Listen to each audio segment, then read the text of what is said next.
వీక్షకులందరికీ నమస్కారం. అందరికీ కూడా నూతన తెలుగు సంవత్సరాది శ్రీ విశ్వావసు నామ సంవత్సర ఉగాది శుభాకాంక్షలు.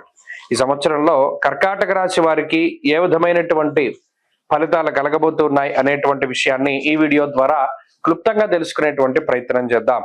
ఈ సంవత్సరంలో కర్కాటక రాశి వారికి ఆదాయం 8, వ్యయం 2, రాజపూజ్యం 7, అవమానం 3. ఆదాయ వ్యయ రాజపూజ్య అవమానాల స్థితి చాలా బాగున్నది. అయితే ఈ రాశి వారికి మే 15వ తారీఖు వరకు గురుడు 11వ ఇంట లోహమూర్తి, తదుపరి 12వ స్థానమందు రజతమూర్తిగా సంచరిస్తారు. శనేశ్వరుడు ఈ సంవత్సరం లగాయతూ 9వ స్థానమందు రజతమూర్తిగా సంచరిస్తారు. అలాగే రాహుకేతువులు మే నెల 21వ తారీఖు వరకు 9, 3వ ఇంట, తదుపరి 8, 2 స్థానాల్లో తామ్రమూర్తులుగా సంచారం చేస్తారు.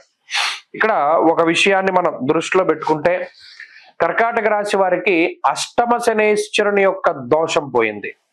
గత 2.5 సంవత్సరాలుగా అష్టమ శనేశ్వరుని యొక్క స్థితి వల్ల ఆరోగ్యపరమైన ఆర్థికపరమైనటువంటి నష్టంతో బాధపడుతూ ఉన్నటువంటి కర్కాటక రాశి వారికి దాని నుండి ఉపశమనం అనేటువంటిది లభించింది. ఇది ప్రధానమైనటువంటి విషయం. ఇక అష్టమ రాహు దోషం వస్తూ ఉన్నది. సరే, ఈ ఒక గ్రహం బాగోలేకపోతే ఇంకో గ్రహం బాగుండడం, ఒక గ్రహం బాగుంటే ఇంకో గ్రహం బాగాలేకపోవడం, ఇవన్నీ సాధారణంగానే కనబడుతూ ఉంటాయి. వ్యయస్థానమందు ఉండేటువంటి గురుడు, ఇది ప్రధానంగా ఈ సంవత్సరం గురుబలం 1 తగ్గింది. ఈ విషయాన్ని కూడా దృష్టిలో పెట్టుకోవాలి. అంటే దీర్ఘ సంచార గ్రహాలైనటువంటి గురుడు, రాహువు, శనేశ్వరుడు 3 గ్రహాలు కూడా ప్రతికూలమైన స్థానాల్లోనే ఉన్నాయి. 3 యోగించట్ల. గురుడు వ్యయస్థానమందు అర్ధశుభుడుగా చెప్పచ్చు, అంటే సగం శుభ ఫలితాలని ఇస్తారు. ఇక జాతక భాగంలో అంటే ఈ దశాంతర్దశలు ఎవరికైతే యోగిస్తూ ఉంటాయో వారికి ఈ 3 గ్రహాలు ప్రతికూలించినా ఆ దోషం అనేటువంటిది చాలా తక్కువగా వస్తుంది. ఇది ప్రధానంగా గుర్తుపెట్టుకోవాలి. జాతకంలో దశాంతర్దశలు కనుక యోగిస్తే ఈ చెడు ఫలితం తక్కువగా వచ్చి ఒక నార్మల్ లైఫ్ ను లీడ్ చేయడానికి అవకాశం ఉంటుంది. అయితే నక్షత్రాల పరంగా చూసుకున్నప్పుడు ప్రత్యేకించి పునర్వసు నక్షత్ర జాతకులకి ఈ సంవత్సరంలో కందాయ ఫలం 0, 1, 2గా ఉన్నది. ఆదిశూన్య మహావ్యాధి అన్నారు. కాబట్టి ఆరోగ్యం పట్లే ఈ సంవత్సరం వీరు శ్రద్ధ వహించాలి. ముఖ్యంగా మధ్యలో ఉండేటువంటి 4 నెలలు చాలా బాగుంటాయి. అనగా జూలై నుండి అక్టోబరు యోగించేటువంటి కాలం ఈ నక్షత్రం వారికి.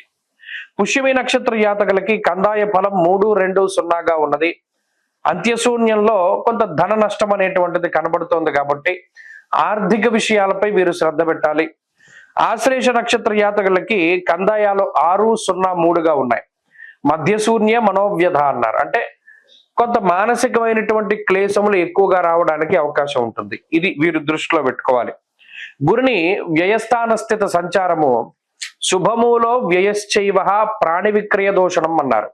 ఇక్కడ ఇందాక మనం చెప్పుకున్నాం, వ్యయస్థానం అనేటువంటి దానిలో గురుని యొక్క సంచారం ఉండడం వల్ల అది ఖర్చును సూచించేటువంటిదే. అయితే శుభమూలకంగా ధనం ఖర్చు అవుతూ ఉంటుంది. అది మనం దృష్టిలో పెట్టుకోవాలి. ఏది కూడా అనవసరమైనటువంటి వాటికి, లేదా హాస్పిటల్స్కి, లేకపోతే ఇంకోటి మందులకి, వాటికి కాకుండా శుభ కార్యక్రమాలకి, దైవ దర్శనాలకి, తీర్థయాత్రలకి, విహారయాత్రలకి, ఇలా ఏదైనా మంచి వాటికి ధనాన్ని ఖర్చు పెడుతూ ఉండడానికి, లేదా ఏదైనా అప్పు చేసి ఇల్లు కొనుక్కోవడం, అప్పు చేసి వాహనం కొనుగోలు చేయడం, లేదా ఇంకా అప్పు చేసి బంగారాన్ని కొనుగోలు చేయడం, ఇలా ఈఎంఐలు పెట్టుకుని ఏదైనా ముందుకు వెళుతూ ఉండడం, ఇటువంటివి ఈ రాశి వారిలో ప్రధానంగా ఈ సంవత్సరం ఎక్కువగా కనబడుతూ ఉంటాయి. అలాగే నూతన వ్యాపారాన్ని ప్రారంభించడానికి అవకాశం ఉంటుంది. వృత్తి ఉద్యోగాల యందు గుర్తింపు ఉంటుంది. ధార్మిక కార్యక్రమాల్లో ఉంటారు. అలాగే అష్టమ రాహు యొక్క దోషం ఉన్నది. ఇది ప్రధానంగా మనం గుర్తుపెట్టుకోవాల్సినటువంటి విషయం. దేహపీడ మన క్లేశం చతుష్పాద మృగాద్భయం అన్నారు. శారీరకమైనటువంటి పీడ దేని వల్ల కలుగుతోంది? చతుష్పాద మృగాద్భయం. 4 కాళ్ల జంతువుల వల్ల కొంత ఇబ్బంది ఈ రాశి వారికి ఉంటుంది. అందువల్ల కుక్కలను పెంచుకునేటువంటి వారు, లేదా రోడ్ల మీద వెళుతూ ఉన్నప్పుడు కుక్కలు ఏదైనా కరుస్తూ ఉండడం, విషపూరితమైనటువంటి జంతువులు, తేళ్లు, జెర్రలు, లేకపోతే ఇంకా ఏదైనా చిన్న క్రిమికీటకాదులు విషపూరితమైనటువంటివి కరుస్తూ ఉండడం, వాటి ద్వారా ఈ సంవత్సరంలో కొంత బాధపడుతూ ఉంటారు. అంటే పావులు, కప్పలు, ఇటువంటి వాటి దగ్గర నుండి 4 కాళ్ల జంతువులు, ఆవులు, గేదెలు, దున్నపోతుల వరకు కూడా వాటి పరంగా చాలా జాగ్రత్తలు తీసుకోవాలి ఈ రాశి వారు. ప్రత్యేకించి జంతువుల దగ్గర నుండి దాడి అనేటువంటిది ఆకస్మికంగా ఎదురవడానికి అవకాశం ఉంటుంది. అది రాహు యొక్క ప్రభావము. అలాగే విషతుల్యమైనటువంటి ఆహారాన్ని తినడం, అంటే ఫుడ్ పాయిజన్ అవుతూ ఉండడం, ఎక్కువ కాలం నిల్వ ఉండిపోయినటువంటి ఆహారాన్ని తీసుకోవడం వల్ల జీర్ణశక్తి అది పచనం చేసుకోలేక కొంత ఇబ్బంది పెడుతూ ఉండడం, ఫుడ్ పాయిజన్ లోని ఇవన్నీ వస్తాయి. అది ఈ సంవత్సరం జరగడానికి అవకాశం ఉన్నది. అలాగే పిశాచ బాధ, నరఘోష ఇటువంటి వాటికి అవకాశం ఉంటుంది. స్థానచలనానికి అవకాశం ఉన్నది. ఉద్యోగ మార్పుకి అవకాశం ఉన్నది. విదేశాలకు వెళ్ళి చదువుకోవడానికి, ఉద్యోగం చేసుకోవడానికి అవకాశం ఉన్నది. విదేశాల్లో గుర్తింపు, అంటే ఏదైనా అక్కడ సిటిజన్షిప్ కానీ లేకపోతే ఏదైనా గ్రీన్ కార్డులు అంటూ ఉంటారు, అటువంటి వాటికి కూడా ఈ సంవత్సరం ఈ రాశి వారికి అవకాశం ఉంది. అయితే పోటీ పరీక్షల్లో ఈ రాశి వారు విద్యార్థులు కొంత వెనకబడి ఉంటారు. లాంగ్ టర్మ్ కోచింగ్లకి వెళ్ళేటువంటి వారు 1-2 సార్లు ఆలోచన చేయాలి. పరిస్థితులు అంత అనుకూలంగా లేవు. కాబట్టి ఈ గ్రహస్థితి అంతా కూడా ఈ సంవత్సరం కనబడుతూ ఉంటుంది. ఈ గ్రహస్థితి నుండి బయటపడి మంచి ఫలితాలు పొందడానికి ఎక్కువగా ఈ సంవత్సరంలో శ్రీ గురు చరిత్రని పారాయణ చేస్తూ ఉండాలి. ఎక్కువ దత్తక్షేత్ర దర్శనాలు, అలాగే అమ్మవారి యొక్క ఆరాధన, రాహుకాల సమయంలో దీపారాధన, మినుములతో చేసినటువంటి పదార్థాన్ని దానం చేస్తూ ఉండడం, ఇటువంటివి చేయడం ద్వారా మంచి ఫలితాలను పొందగలుగుతారు. ఈ సంవత్సరంలో ఆరాధించవలసినటువంటి దైవం సుబ్రహ్మణ్యేశ్వర స్వామి.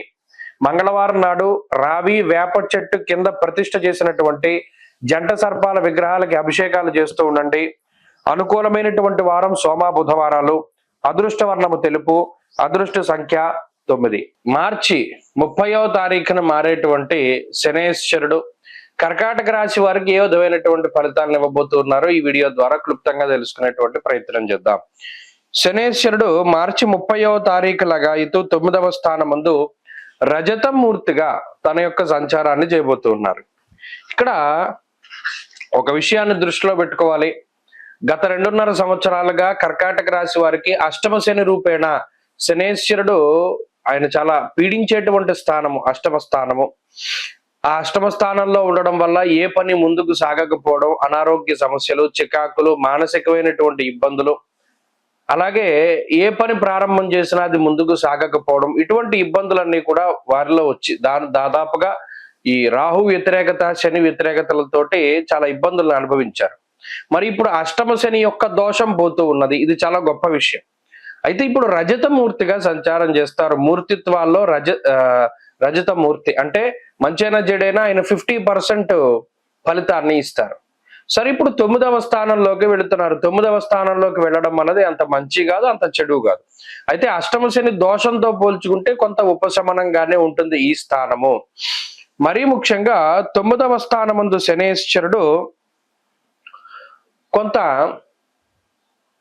శోకం, రోగం, మహాదుఃఖం, క్వచిత్ ద్రవ్యం, కుచిత్ సుఖం అన్నారు. ప్రత్యేకించి 9 కూడా అంత మంచిది కాదు. ఈ శనేశ్వరుడికి ఎంతసేపు ఉపచయ స్థానాల్లో ఫలితం 3, 6, 11 త్రిషష్ట లాభాలే. కానీ 9వ స్థానంలో వచ్చేటువంటి ఫలితం 50% వస్తుంది కాబట్టి అది కూడా కొంత అనుభవించవలసి వస్తుంది. అయితే ఇది అష్టమ శని అంత విపరీతమైన దోషం కాదు.